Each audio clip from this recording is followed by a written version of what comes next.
অনেক শিক্ষিত যুবক চাকরির পেছনে ছুটতে গিয়ে যৌবনের মূল্যবান সময় হারিয়ে হতাশার কাফনে জড়িয়ে নিজেকে ধ্বংস করছেন।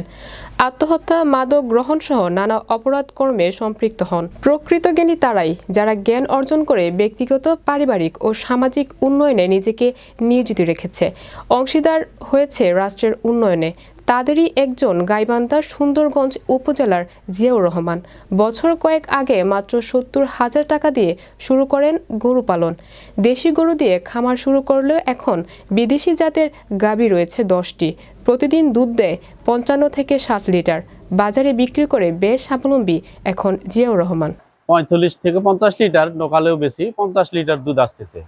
তো এই দুধের রেট আমার ঘরে যাচ্ছে হলো ৫৫ টাকা, এবং বর্তমানে আমার এই গরুগুলা খাচ্ছে প্রায় ২০০০ টাকা, এবং দুধের টাকা যে আসে এই টাকা দিয়ে মনে করো যে ৪টা গাভীর দুধের টাকা দিয়ে ১০টা গরু আমি পালন করতেছি। আপাতত আমাদের পকেট থেকে লাগতেছে না।